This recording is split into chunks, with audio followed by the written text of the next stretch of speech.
Bonjour à toutes et à tous et bienvenue sur notre webinaire Lean SST, donc le Lean et la santé sécurité au travail.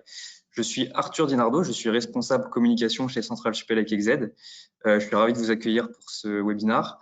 Je suis en compagnie de Olivier Gaud, le responsable pédagogique des formations en Lean Six Sigma chez Centrale Supélec XZ, et Patrice Laurin, qui est intervenant sur cette masterclass exclusive Lean SST. Bonjour Olivier, bonjour Patrice. Bonjour Arthur, bonjour à tout le monde. Bonjour. Nous sommes également en compagnie de Laetitia Vigneron-Field, qui est la responsable commerciale chez Centrale Supélec XZ. Ce sera votre première interlocutrice.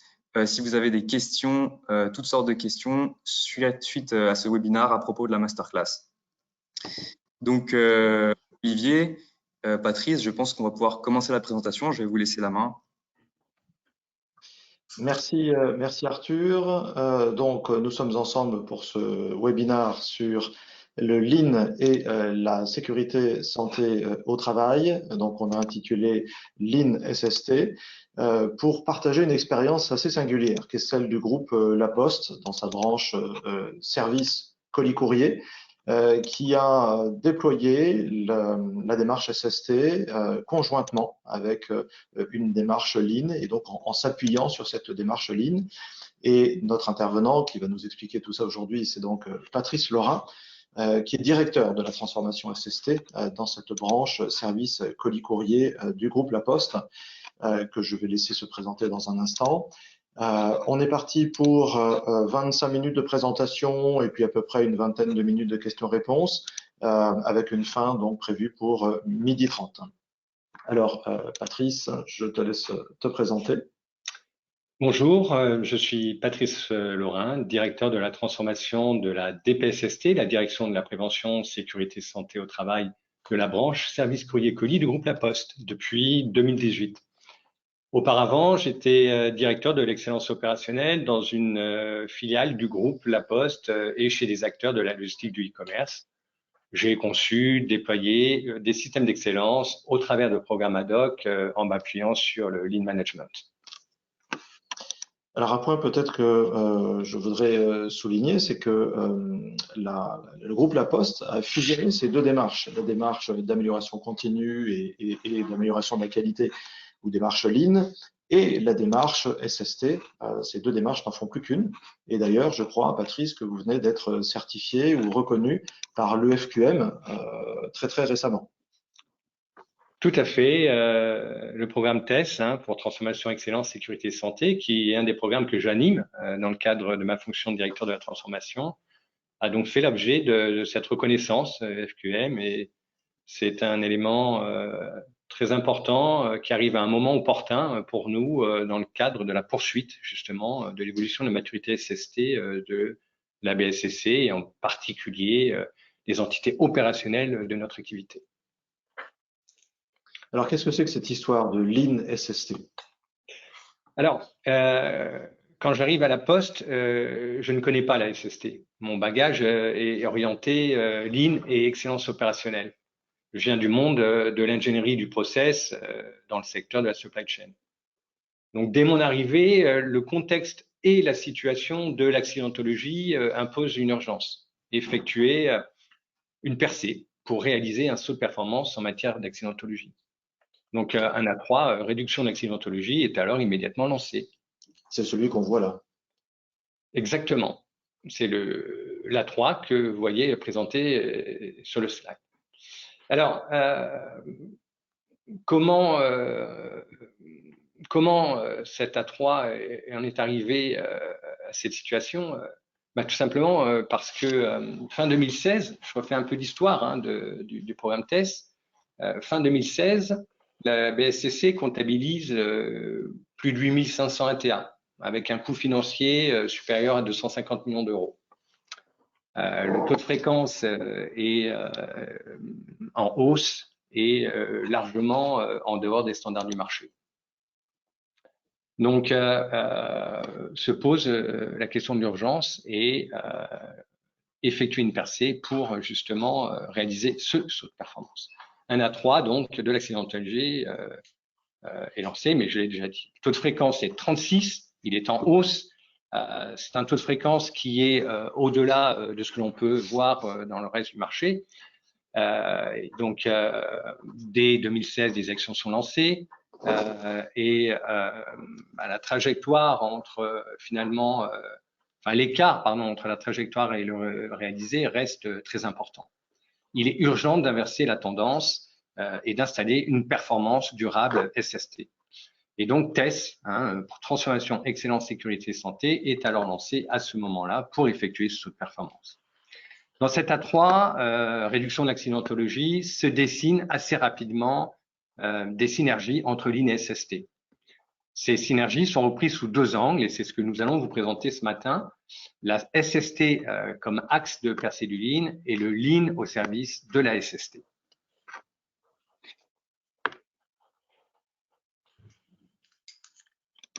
Alors, j'enchaîne. On enchaîne dans cet A3, premier axe, effectivement, la SST comme axe de percée du Lean. Dans cet A3 dont je viens parler, s'est posé la question du comment. Et je me suis demandé que faire avec tous ces principes, méthodes du Lean que j'ai emmagasinés depuis des années. J'ai pris alors le parti, en fait, de ne retenir les principes qui concernent que les aspects humains, les facteurs humains, les comportements, plutôt que les principes techniques. Ces derniers points, d'ailleurs, étant une des critiques majeures qui a souvent été prononcée à l'égard du Lean, et en tout cas dans les années 90. En matière de sécurité, santé au travail, vous l'avez compris, vous allez le comprendre peut-être un peu plus ce matin, on parle de risques. Et on décompose les risques en deux, les situations et les comportements. Et au-delà des risques, cette distinction, en fait, fait sur la base des causes profondes des accidents. Il faut bien avoir à l'esprit que 90% des causes profondes des accidents sont liées à nos comportements. Donc, ce saut de performance consiste à lancer une transformation comportementale qui n'est ni plus ni moins qu'une transformation culturelle. Alors, rien de nouveau dans ce dont on va parler ce matin. C'est plutôt l'histoire d'une transformation personnelle, de ma propre transformation, qui m'a permis d'entériner la stigmatisation. L'homme n'est plus le problème, c'est plutôt la solution. D'ailleurs, la version ci-dessus de la maison du Toyota Way que je vous présente n'est finalement qu'une nouvelle approche personnelle dans la démarche Lean que j'utilise désormais dans le cadre des programmes de transformation que j'anime. Le deuxième axe auquel on passe maintenant, le deuxième axe de percée, l'étude d'Emery, Moura, Mouda. Alors, bon, je ne reviens pas très longtemps dessus, qui contribue à remettre de la valeur. C'est plutôt la deuxième partie de la phrase qui est intéressante et du sens dans le travail des salariés. On perçoit finalement, on étudie, on utilise les irritants et les risques comme des gaspillages. Alors les irritants, ce sont toutes ces petites choses qui font que mise bout à bout tout au long de la journée de travail devient irritante. Et c'est démultiplié par le fait que les conséquences des maux auxquels sont exposés nos collaborateurs sont multiples. Alors, au-delà des gaspillages, qui pourraient être supprimés pour mettre de la valeur, il convient pour les managers de prendre en charge ces irritants et ces risques pour les réduire de la même façon. Alors, dans cette idée de comparer les risques santé, sécurité avec les trois pertes du Lean, Mouda, Moura, Mouri, forcément vient à l'esprit la chasse au Mouda, la chasse au Moura, la chasse au Mouri. Donc c'était cette idée de chasse au gaspille ou de chasse au Mouda. Est-ce que vous faites vraiment ce parallèle-là, c'est-à-dire que du coup c'est une démarche de chasse au risque? C'est tout à fait ça. C'est la chasse au gaspillage qui m'a amené à la chasse au risque. Et la chasse au risque tire ses enseignements finalement de la chasse au gaspillage. Chasse au gaspillage, c'est aligner les regards, changer de paire de lunettes finalement pour rendre visibles des irritants que l'on ne voyait pas ou qu'on ne voyait plus d'ailleurs. Alors pour nous, ça consistait à faire organiser les bâtonnages, mais c'est aussi exprimer ces irritants en favorisant finalement la remontée des terrains, enfin la remontée, pardon, exprimer ses irritants par la remontée du terrain, en donnant la parole aux collaborateurs. Un petit exemple, en travaux intérieurs, donc travaux intérieurs, c'est peut-être que vous comprenez d'ailleurs la signification, hein, dans une plateforme de distribution colis-courrier, on dissocie les travaux intérieurs des travaux extérieurs, donc ce qui se passe à l'intérieur de la plateforme, et j'ai envie de dire en élargissant son environnement immédiat, hein, c'est-à-dire aussi sur le parking. Mais en tout cas, c'est jusqu'à la sortie finalement du lien hiérarchique du manager versus manager. Et les travaux extérieurs, c'est tout ce qui se passe sur le terrain en cours de distribution.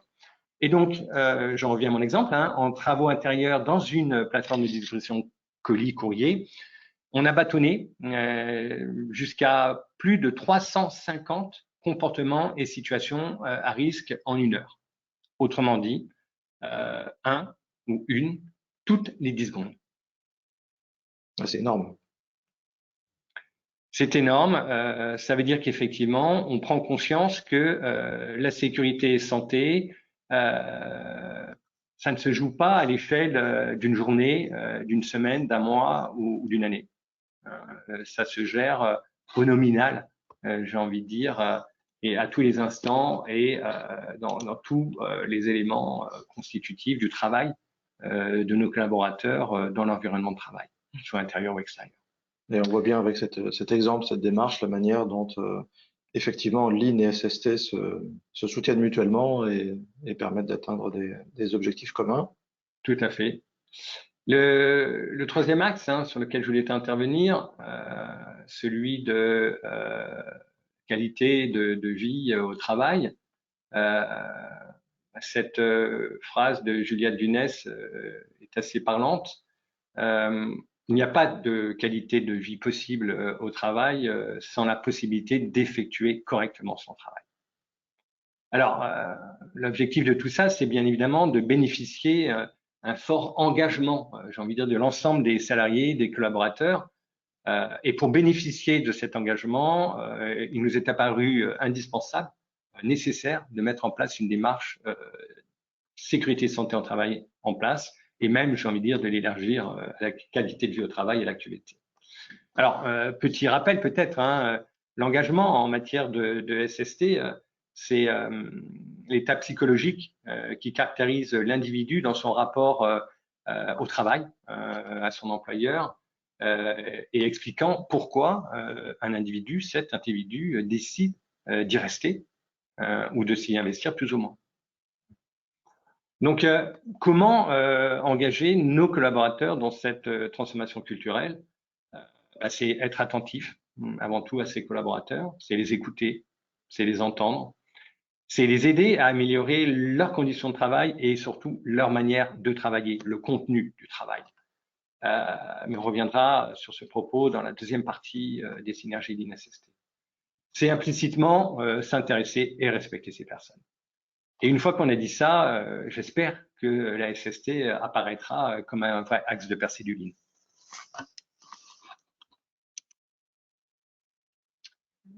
Donc, en conclusion de cette première partie, de cette première mise en évidence des liens de synergie forts entre Lean et SST, le Lean, et d'ailleurs je devrais même préciser le Lean Management, en tout cas celui qui développe les personnes par la résolution de problèmes, va dans le sens d'une vraie démarche SST.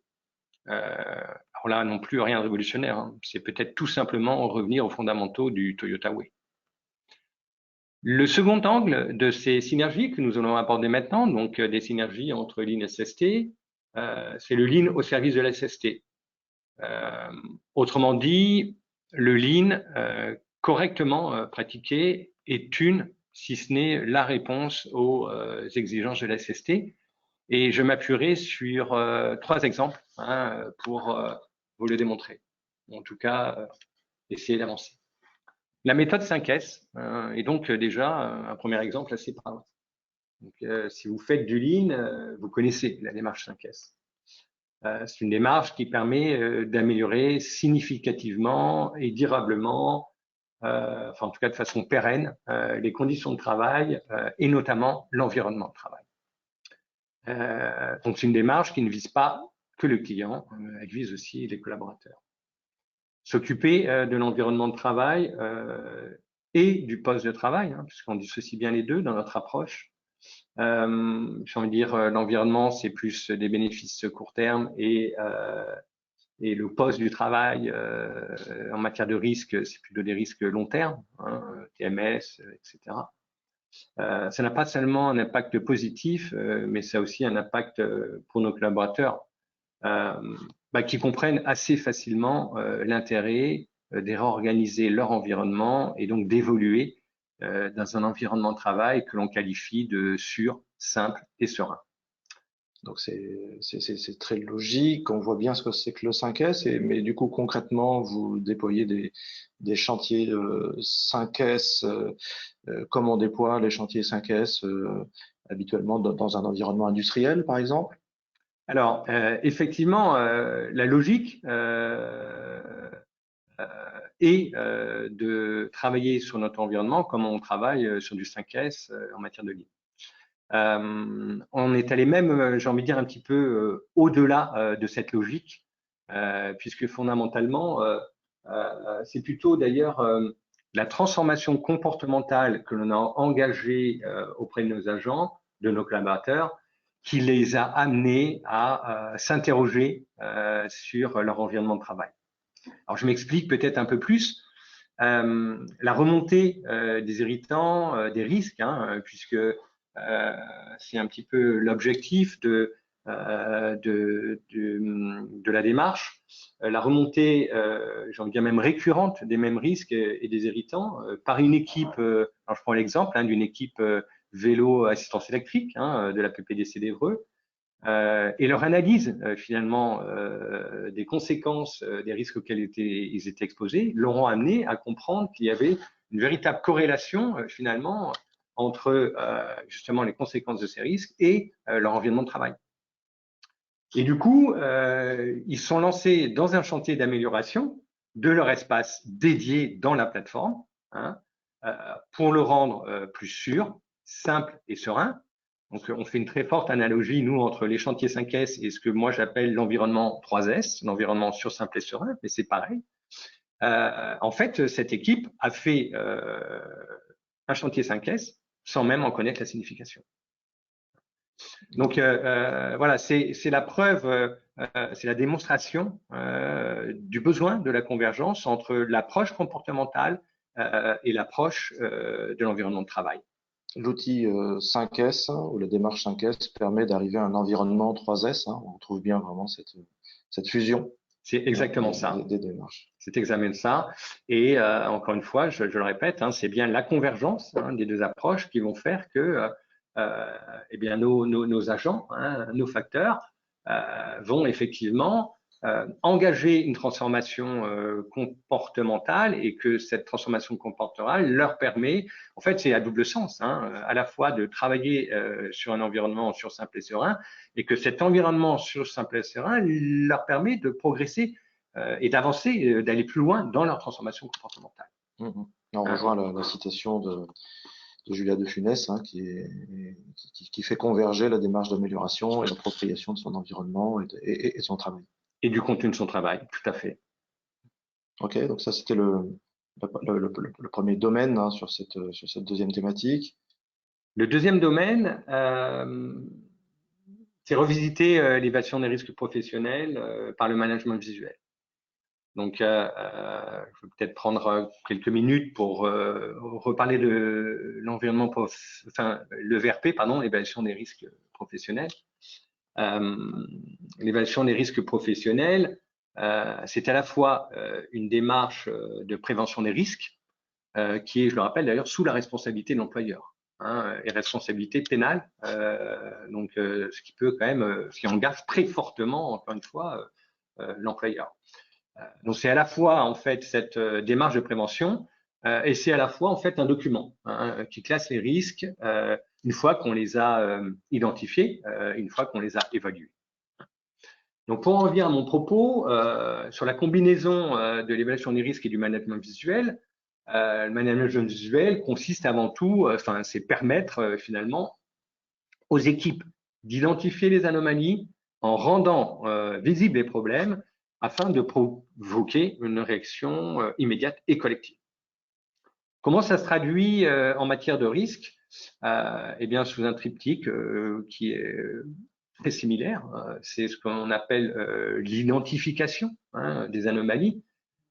Ça veut dire quoi? Ça veut dire savoir voir les comportements et les situations à risque auxquels sont exposés finalement eh bien, nos agents au quotidien. C'est ensuite l'évaluation des risques. Donc, l'évaluation des risques, c'est comprendre la situation.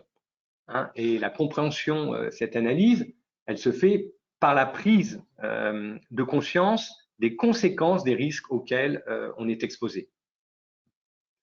Et dernier élément du triptyque, la maîtrise des risques, l'action immédiate et collective. Et bien en matière d'approche, de transformation, c'est justement quel est le changement que l'on apporte dans son comportement pour supprimer ou réduire le risque. Alors comment tout ça s'articule? Ça s'articule autour d'un modèle, d'un référentiel, de métacompétences qu'on appelle le savoir-voir, savoir-dire. Et donc le savoir-voir, savoir-dire qui est utilisé par les managers au quotidien dans le cadre de leur routine managériale pour gagner en impact dans leurs équipes.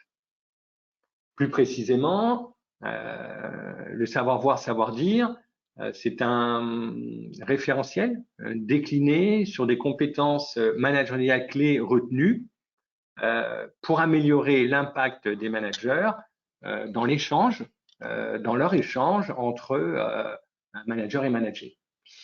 Et ce référentiel de compétences, nous l'avons travaillé pendant cette phase de diagnostic du programme TESS et nous en avons identifié 5 essentiels. C'est le savoir sensibiliser, savoir observer, savoir intervenir, savoir réorienter et savoir encourager. Et l'ensemble de ces compétences est décliné sur les routines de TESS qui elles-mêmes sont intégrées dans le cadre des routines du système d'excellence. Mais comme je reviendrai sur ce propos ultérieurement, je ne vais pas aller plus loin pour le moment. Voilà, donc fondamentalement, ce deuxième axe a vraiment pour vocation aussi de porter le deuxième levier d'une transformation culturelle qui, en tout cas, au sein de la BSCC, est la transformation managériale. Je rebondis sur cette notion de transformation culturelle parce qu'effectivement, le parallèle avec aligner le regard et le management visuel coule de source, et tu l'as très bien décrit. Et on voit que finalement, à travers cet enjeu-là et cette démarche de management visuel, on débouche sur un comportement managérial tout court. Alors, la question que je me posais, c'est est-ce que ça veut dire que finalement cette démarche est déployée comme un élément fondamental du management auprès de tous les managers de l'organisation? Tout à fait. Le levier de déploiement, c'est bien évidemment la filière managériale pour 2 raisons. La première, c'est que la sécurité n'est plus l'affaire d'experts, c'est l'affaire de tous.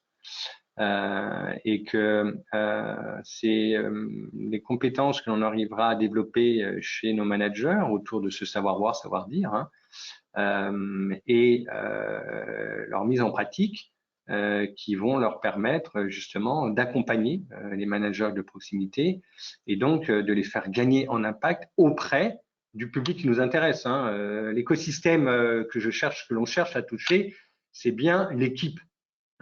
C'est donc bien l'équipe, l'agent, les facteurs et les factrices, de façon effectivement à atteindre le stade de l'interdépendance qui est le nec plus ultra dans le stade de la maturité SST selon la courbe de Bragg. Mais donc c'est bien effectivement à travers nos managers et parce qu'effectivement on va améliorer l'efficacité des moments managériaux et on améliore l'efficacité des moments managériaux sur le sujet SST, mais tout en étant complètement intégré dans les routines du système d'excellence. On n'a pas réinventé un système. On est venu s'appuyer sur ce système et c'est ça qui va leur permettre d'avoir plus d'impact, tout simplement, d'une part pour promouvoir les bonnes pratiques mais aussi pour réduire les actes et les comportements à risque.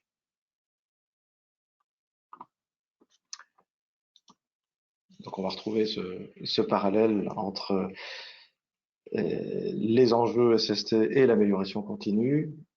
Dernier exemple, effectivement, autour du second pilier de la maison du Toyota Way, dont on a parlé tout à l'heure.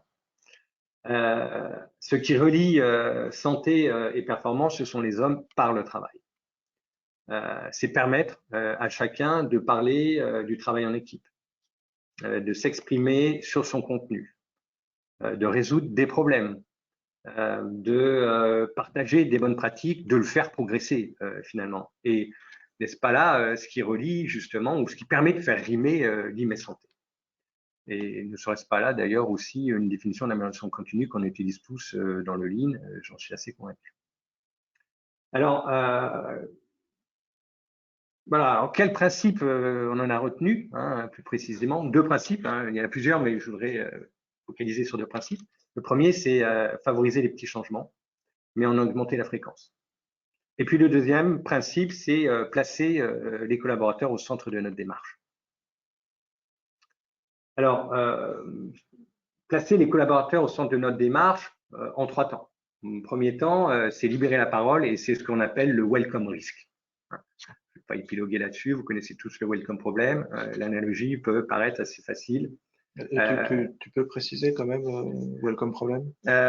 Favoriser la remontée des risques, hein, et mettre une RDP efficace en boucle courte, c'est-à-dire la remontée des risques par les opérationnels sur le terrain au moment du brief et amorcer, j'ai envie de dire, une résolution par la boucle courte, à la fois en RDP immédiate, hein, donc au moment du brief, et ou en escaladant, mais en tout cas en pilotant finalement et en assurant du feedback. Ce qui est le deuxième élément justement du fait de placer les collaborateurs au centre de la démarche, hein, c'est donner du feedback sur les actions menées et sur les résultats obtenus. Alors pourquoi c'est fondamental? C'est parce que, rappelez-vous, j'ai parlé tout à l'heure de la notion d'engagement, hein, qui caractérise finalement les individus qui composent une organisation et qui va leur permettre justement de progresser en matière de sécurité santé. Et donc, donner du feedback sur les résultats obtenus, ça permet de maintenir l'engagement des collaborateurs et de favoriser le travail en équipe. Et pour rien vous cacher, c'est certainement le sujet le plus complexe dans un programme de transformation en cours comme Pellet Test. Comment pérenniser, comment positionner les cales anti-retour, comment éviter le soufflet ou l'effet soufflet fromage. Dernier point, en fait, sur les collaborateurs au centre de la marche, eh ben, c'est créer un système collaboratif. Et donc, c'est véritablement rechercher à installer les conditions de la mise en autonomie.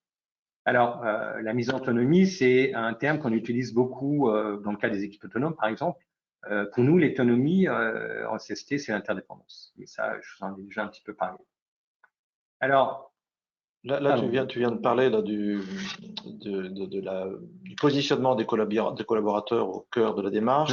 Tu avais évoqué un point sur lequel tu es passé assez vite, qui est de favoriser les petits changements, donc forcément qui fait grand écho hein, quand on parle de démarche Lean d'amélioration continue. Tu peux en dire un mot peut-être? Oui. Le premier fruit finalement, un des premiers fruits du retour d'expérience des plateformes pilotes en 2019 a été de constater que on ne pouvait pas installer des routines tests en dehors des routines du système d'excellence. Donc il y avait véritablement ce besoin hein, de créer des passerelles, des liens entre le brief, le débrief, le management visuel, le tour terrain, la RDP, tels qu'ils étaient portés et déployés par le système d'excellence auprès des 60 000 facteurs et par l'intermédiaire de 5 000 managers de proximité.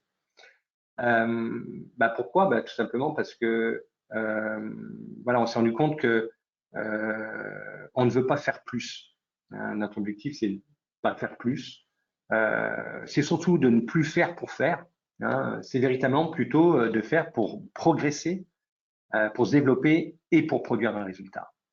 Et donc, de rechercher en fait effectivement les effets de la simplicité, de la fluidité et renforcer la capacité d'appropriation d'une démarche par les agents, puisque encore une fois, c'est le public que l'on cherche à viser. Les petits changements, c'est aussi justement utiliser des vecteurs en dehors de ceux de la prévention SST. Ce que l'on a fait, c'est on a travaillé en convergence avec les équipes du système d'excellence autour des équipes autonomes et performantes, en venant intégrer les critères de SST dans les critères de maturité des EAP, des équipes autonomes et performantes. Et du coup, c'est ça qui va nous permettre, au fur et à mesure que les équipes vont grandir la progression d'un niveau, de nous orienter vers, encore une fois, les équipes interdépendantes, qui est le stade de maturité ultime sur la courbe de Bradley. Okay.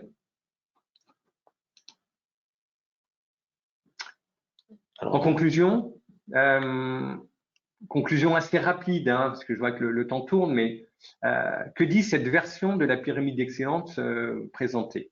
Alors, tout d'abord, en fait, j'ai eu un petit échange avec Olivier et je tiens à préciser que je ne sais plus véritablement d'où vient cette pyramide, mais en tout cas, ce qu'on y retrouve, c'est ça qui peut être intéressant.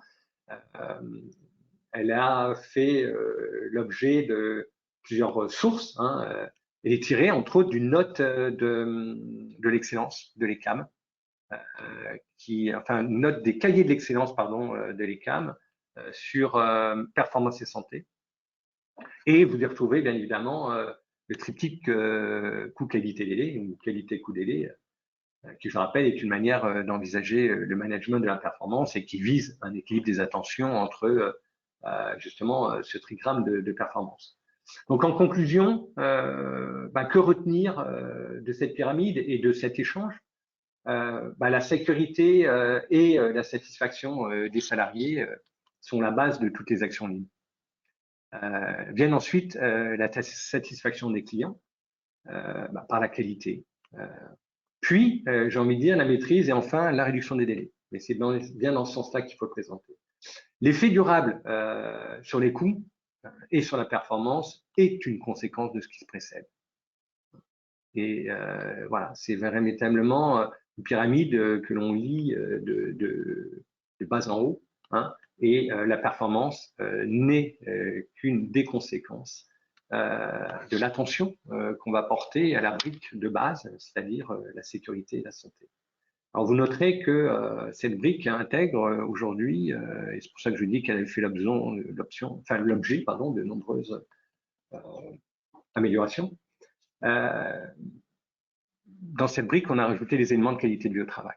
Je vais utiliser la QVT à quelques moments dans mon propos ce matin, mais c'est tout à fait naturel parce que les enjeux se déplacent, les organisations changent, le monde change, tout va de plus en plus vite. Et en tout cas, un constat à la BSCC, c'est qu'il est urgent d'élargir notre périmètre et nos démarches à l'absentéisme et à la QVT. Alors, tout en regardant ou en restant concentré sur le Lean comme une révolution cognitive, qui concerne plus l'acquisition des compétences, encore une fois, maison du Toyota Way, et pas uniquement organisationnelle. Voilà. Je vous remercie et je laisse la parole à Olivier. Merci Patrice pour le partage de cette expérience. C'est assez passionnant. Je vois que le temps a bien tourné, effectivement. Il nous reste une dizaine de minutes pour les questions-réponses. Mais je voudrais commencer, moi, par une question. On a bien compris l'idée de cette fusion entre Lean et SST. Mais la question que je me pose, c'est mais alors, quels sont les résultats? Tu parlais d'une situation de départ où on avait un niveau qui était critique. Quelques années après, où est-ce qu'on en est? Alors, effectivement, en 2016, cumulé 1500 ATA, accident de travail avec arrêt, taux de fréquence supérieur à 36. Aujourd'hui, on est plutôt autour de 4000 accidents de travail avec arrêt et un taux de fréquence qui va approcher 24. Alors, ce sont des résultats qui manifestent d'un vrai saut de performance. Ceci étant dit, ce sont des résultats aussi qui démontrent qu'on n'est pas arrivé au bout. Hein. Alors, je n'aime pas parler du zéro accident, mais en tout cas, voilà, il y a de nombreux axes d'amélioration. Et pour être peut-être un peu plus technique, ici je revenais sur la courbe de Bradley, puisque j'en ai parlé à 2 reprises. La courbe de Bradley, c'est une courbe qui permet de mettre en exergue finalement le taux de fréquence avec le niveau de maturité d'une organisation. On est un peu calé devant le fameux pont culturel qui va nous permettre, qui devrait nous permettre de passer du stade, en fait, des stades réactifs et dépendants à l'indépendance, hein, qui est lui-même le premier stade de l'engagement. Donc, j'ai envie de dire, il y a un beau parcours qui a été réalisé, mais on a encore de nombreux axes d'amélioration. Et l'enjeu aujourd'hui consiste véritablement à renouveau mobiliser l'ensemble des collectifs, mais aussi des dirigeants, pour comprendre qu'il est indispensable de passer ce pont culturel si l'on veut effectivement atteindre le stade de l'interdépendance et qui est celui, encore une fois, qui nous permettra de nous installer beaucoup plus durablement en fait dans une situation SST des best practices. Merci pour cette première réponse. Arthur, je ne sais pas si on a des questions. Alors, merci beaucoup du coup Patrice et Olivier pour cet aperçu exclusif de la masterclass Lean-SST. En effet, s'il y a des questions parmi les participants, n'hésitez pas à les poser dans le chat. J'ai peut-être une question pour Laetitia. Laetitia, moi, si je suis intéressé par la masterclass, comment je peux, quel est le processus, comment je peux vous contacter pour peut-être participer à une prochaine session avec Olivier et Patrice? C'est très simple. Il suffit de prendre contact avec moi. Je ne sais pas si on va avoir les coordonnées qui apparaîtront sur l'une des En slides, mais effet, je pense que les oui. coordonnées Voilà. apparaîtront juste après. Je vais d'abord les mettre dans le chat accessible à tous les participants, comme ça vous pourrez copier. Voilà, c'est ce que j'allais suggérer, soit de noter les coordonnées et puis de me contacter par mail ou par téléphone, ou alors d'inscrire ses coordonnées dans le chat, mais bon, ce sera un petit peu disponible à tout le monde, donc compliqué, pour que je vous fasse un retour. Mais dans les grandes lignes, bien, je pourrais vous fournir les informations dont vous auriez éventuellement besoin sur le contenu, sur les dates et sur la partie financement également. Et à partir de là, si tout va bien et que la formation représente toujours un intérêt, eh bien, je vous enverrai le bulletin d'inscription qu'il faudra tout simplement me retourner, dûment complété, signé, cacheté, comme on dit. Et à partir de là, le processus administratif est en place et vous serez officiellement inscrit à la prochaine session. Donc une information, hein, la masterclass est planifiée pour le 6 février. Hein, mardi 6 février. Ok, le 6 février. Voilà. Peut-être qu'on peut passer aux formations qu'on propose en Lean Six Sigma. Olivier, dont tu es responsable chez nous, est-ce qu'on peut en dire un mot aussi?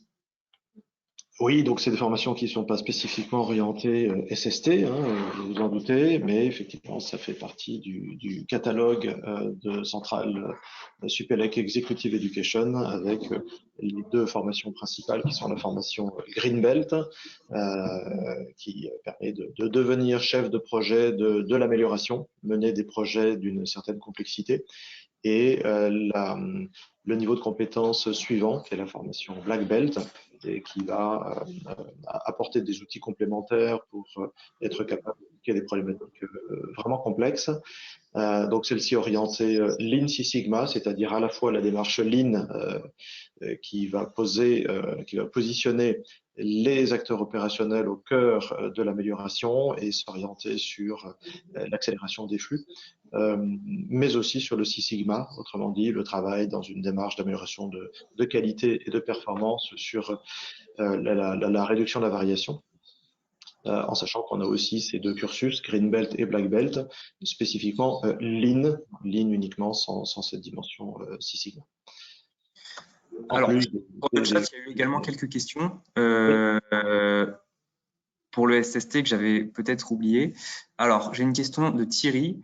Bonjour, quelles sont les principales qualités managériales qui sont apparues durant ce projet TESS et qui ont fortement contribué à l'amélioration du niveau d'accidentologie? Je vais laisser la parole à Patrice.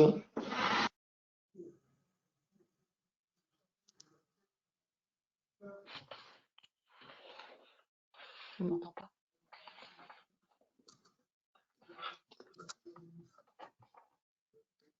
Patrice, on n'entend pas le Je son. n'entends pas. On n'entend pas le son, excusez-moi. Pardon, excusez-nous. Voilà. Mauvaise manip de micro. Oui, alors les compétences sont orientées autour du savoir-voir, savoir-dire, dans un équilibre des intentions d'ailleurs. Mais savoir-voir, parce qu'effectivement, savoir-voir pour nous, en tout cas pour les managers de la Poste, c'est avant tout changer de paire de lunettes. Hein, pour justement identifier finalement tous ces irritants, tous ces risques que l'on ne voit pas ou qu'on ne voyait plus souvent. Et puis après, savoir dire, parce qu'effectivement, l'important est de démultiplier finalement les opportunités d'échange sur les sujets de sécurité santé. Hein. Donc redonner la parole. Donc là, j'ai envie de dire, c'est pas forcément une compétence uniquement managériale. Ça va au-delà de ça. C'est leur apprendre c'est développer les compétences qui vont leur permettre de réinstaller ce dialogue. Hein. Et donc de remettre en confiance finalement leurs agents sur la mise en place de cette boucle d'amélioration continue qui commence tout simplement par le fait d'être en capacité de faire remonter des irritants et des risques. Hein. On est vraiment effectivement en alignement avec le management visuel autour de si je développe les compétences qui vont permettre d'appréhender une nouvelle façon de produire le VRP, c'est-à-dire l'identification, l'évaluation et la maîtrise des risques. Voilà. Et après, à l'intérieur de ces compétences, on l'a décliné, je l'ai dit très rapidement, les compétences cibles, hein, c'est le savoir sensibiliser, le savoir observer, le savoir intervenir, le savoir réorienter et le savoir encourager. Alors, j'ai une annotation de Thierry qui dit « J'imagine que sont apparus aussi le savoir écouter et le savoir-être. Est-ce bien cela ?» Tout à fait. Le savoir-être, c'est ce qui porte finalement l'ensemble de ces compétences du savoir-voir, savoir-dire.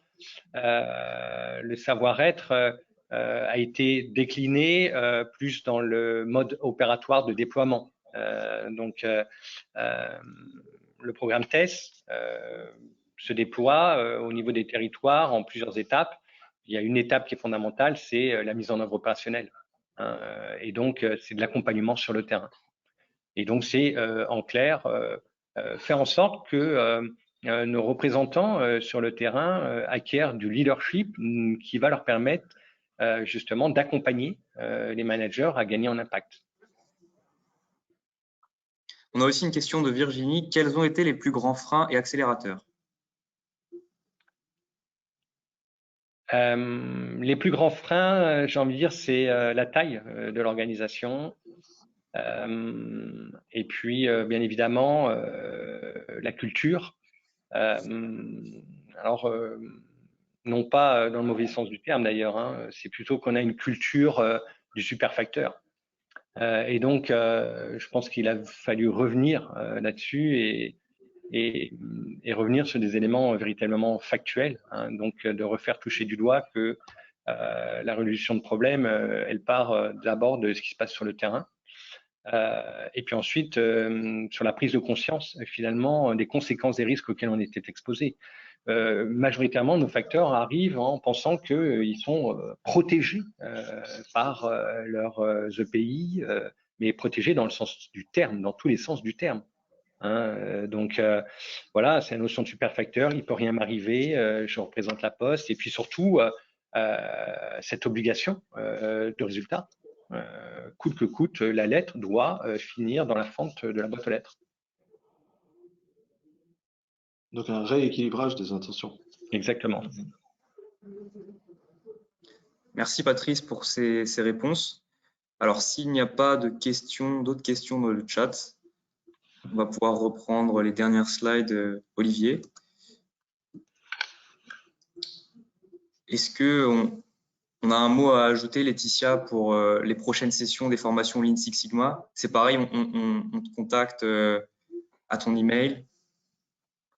Oui, oui, tout à fait. Alors, on peut bien entendu parcourir notre site internet pour avoir une vue d'ensemble, voilà, sur tous les parcours qu'on propose, puisque Olivier a mentionné que on proposait des formations en Lean Six Sigma, mais également aussi en ligne.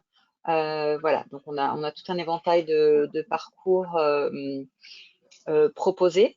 Et sur une grande majorité de ces parcours, on se doit, en amont de toute inscription, de valider voilà, les profils et les candidatures des participants, voilà, pour s'assurer que leurs attentes sont en adéquation avec ce que la formation peut leur apporter. Donc ce sera voilà, un petit élément complémentaire par rapport à la masterclass, par exemple, qui ne requiert pas cette démarche.